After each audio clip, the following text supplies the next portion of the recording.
যুবকেরা কোরআন কারিমের আয়োজনে আনসাম দিয়েছে, এই যুবকদেরকে তুমি ওমরের মতো তৈরি করে নাও। আল্লাহুম্মা আমিন।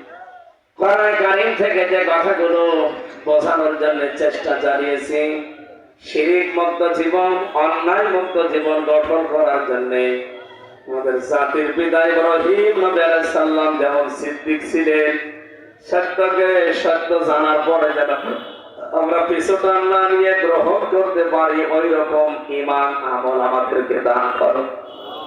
এলাকায় যারা কবরে ঘুমিয়ে আছেন, কোরআনের ইজ্জতে মাফ করে দাও। মাহফিলের সম্মানিত সভাপতিকে কবুল করো। বিশেষ করে আমাদের প্রধান অতিথি আমার আরাফাতের ভাই আলহাজ যারা এমেক মজিদ ভাইকে কবুল করে নাও।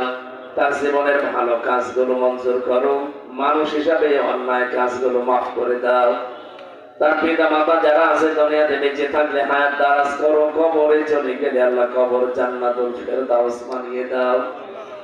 মাহফিলে আরো যত অতিথি এসেছে, নাম না জানা প্রত্যেকটি অতিথিকে কোরআনের আলোয় আলোকিত করে দাও।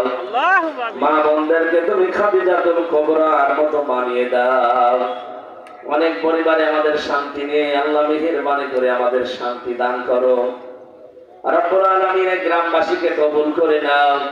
ভাই ভাই হয়ে একসাথে হওয়ার, একসাথে বসবাস করার সুযোগ দাও। বাংলাদেশ যে ষড়যন্ত্র চলছে দেশ এবং বিদেশে, আল্লাহ তুমি মেহেরবানি করে হামেও নাসির হয়ে যাও। কোন জালেম এই পৃথিবীতে টিকে থাকে না। যারা জুলুম করেছিল তাদের ফল অনেকে পেয়েছে। আগামীতে কোন মানুষ যেন আমরা আর জালেম হয়ে না যায়। মাজলুম হিসাবে যারা আছি, আল্লাহ মাজলুম হিসাবে আমাদের গ্রহণ করে নাও। বারাকাল্লাহু লানা ওয়া লাকুম ফিল কোরআনিল আযীম। মরণ আসলেই জীবনের শেষ কথা যেন বলতে পারি, লা ইলাহা ইল্লাল্লাহু মুহাম্মাদুর রাসূলুল্লাহ।